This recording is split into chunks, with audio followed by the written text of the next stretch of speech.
Good morning बच्चों। आज मैं क्लास 5 का हिंदी व्याकरण से क्रिया और काल पढ़ाने जा रही हूँ। तो ध्यान दीजिए बच्चों, देखिए क्रिया क्या है और काल क्या है। तो देखिए क्रिया किसे कहते हैं, सबसे पहले ये हम जानेंगे कि क्रिया किसे कहते हैं। तो देखिए जिस शब्द से किसी कार्य को करने या होने का बोध होता है उसे हम क्रिया कहते हैं। जिस शब्द से किसी कार्य को करने या होने का बोध होता है उसे हम क्रिया कहते हैं। जैसे लिखना, पढ़ना, सोना, रोना, गाना, ये सब क्या है? ये सब क्रिया है। क्रिया के भेद तो क्रिया के दो भेद होते हैं। पहला सकर्मक क्रिया और दूसरा अकर्मक क्रिया।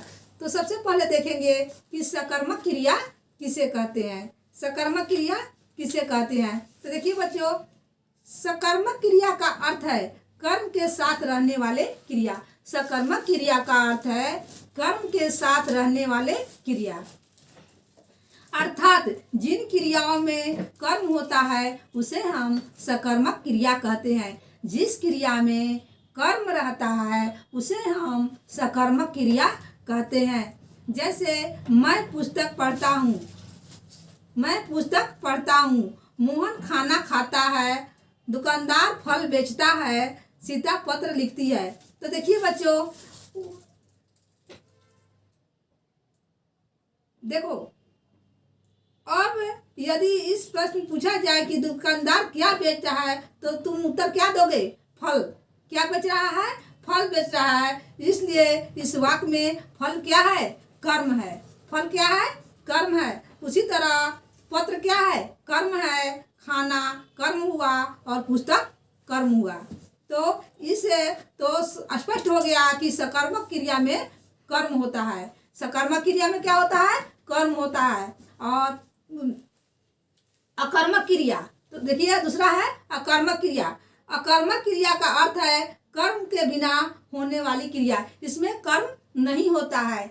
अकर्मक क्रिया में कर्म नहीं होता है, ये कर्म के बिना क्रिया बनता है। जिस क्रिया को करने या होने के लिए कर्म आवश्यक नहीं होता है उसे हम अकर्मक क्रिया कहेंगे। जिस क्रिया को करने या होने में कर्म की जरूरत नहीं होती है, आवश्यकता नहीं होती है, उसे हम अकर्मक क्रिया के अंतर्गत लाएंगे। जैसे मोर नाचता है। मोर क्या कर रहा है? नाच रहा है। अब ये नहीं है कि कहाँ नाच रहा है, ये इसमें कर्म नहीं है। राधा हंसती है।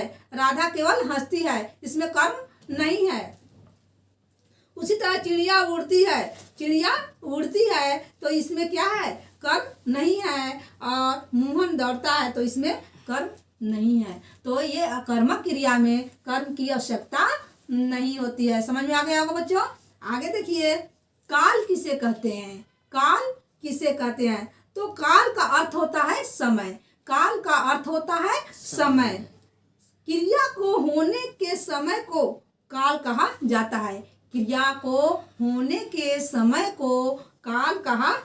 है। अर्थात जिस समय में काम किया जाता है उसे काल कहते हैं। जिस समय में काम किया जाता है उसे हम काल कहते हैं। नीचे लिखे वाक्यों को ध्यान से पढ़े और समझो। देखो लिखा है कि मैंने केला खाया था, मोर नाच रहा है, सीता नाचेगी। तो मैंने केला खाया था, ये कौन काल हो गया? भूतकाल हो गया। मोर नाच रहा है, वर्तमान काल हो गया। और गीता नाचेगी, अभी नाचने वाली है, तो ये भविष्य काल हो गया। तो इसी तरह काल का भेद देखिए। काल के 3 भेद होते हैं: भूतकाल, भविष्य काल और वर्तमान काल। भूतकाल, वर्तमान काल और भविष्य काल। तो सबसे पहले हम भूतकाल के बारे में समझेंगे कि क्रिया के जिस रूप से कार्य के बीते हुए समय में होने की जानकारी मिलती है। क्रिया के जिस रूप से कार्य के बीते हुए समय में होने की जानकारी मिलती है तो उसे हम भूतकाल कहते हैं। जैसे उदाहरण है, पंडित जवाहरलाल नेहरू भारत के प्रधानमंत्री थे, यानी तो ये बीत गया, ये काम हो गया है, तो ये बीत गया, तो ये थे आ गया यानी बीत गया। सुधा बाजार गई थी आया यानी कि वो बीत गया। मैंने पत्र लिखा था, ये बात बीत गई है, तो ये भूतकाल के अंतर्गत रखते हैं, ठीक ना। वर्तमान काल, क्रिया के जिस रूप से कार्य के वर्तमान समय में होने का जानकारी मिलता है। क्रिया के जिस रूप से कार्य के वर्तमान समय में मतलब अभी अभी होने का पता चलता है, तो उसे हम वर्तमान काल कहते हैं। जैसे राम पुस्तक पढ़ता है, मतलब राम पुस्तक अभी पढ़ रहा है, ठीक ना। तुम कहाँ जा रहे हो, अभी मतलब ये वर्तमान में है कि तुम अभी कहाँ जा रहे हो। बच्चा खेल रहा है, बच्चा भी खेल रहा है। फिर इसके बाद है भविष्यत काल, ठीक। तो जिस क्रिया के जिस रूप से कार्य के आने वाले समय या का सूचना मिलते हैं, जिस क्रिया के जिस रूप से कार्य के आने वाले समय का सूचना मिलता है, उसे हम भविष्यत काल कहेंगे। जैसे फूल खिलेगा, अभी आने वाले समय का पता चल रहा है। राधा पत्र लिखेगी, अभी लिखी नहीं है, अभी लिखेगी, मतलब राम विद्यालय जाएगा।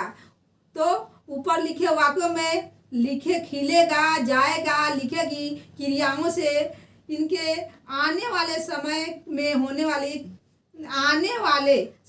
होने की जानकारी मिलती है। समझ में आ गया होगा बच्चों। क्रिया किसे कहते हैं, काल किसे कहते हैं, क्रिया के कितने भेद होते हैं, काल के कितने भेद होते हैं, ठीक।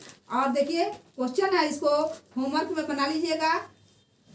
क्रिया किसे कहते हैं, पहला में, दूसरा में है क्रिया के कितने भेद होते हैं, नाम लिखकर दो उदाहरण दो।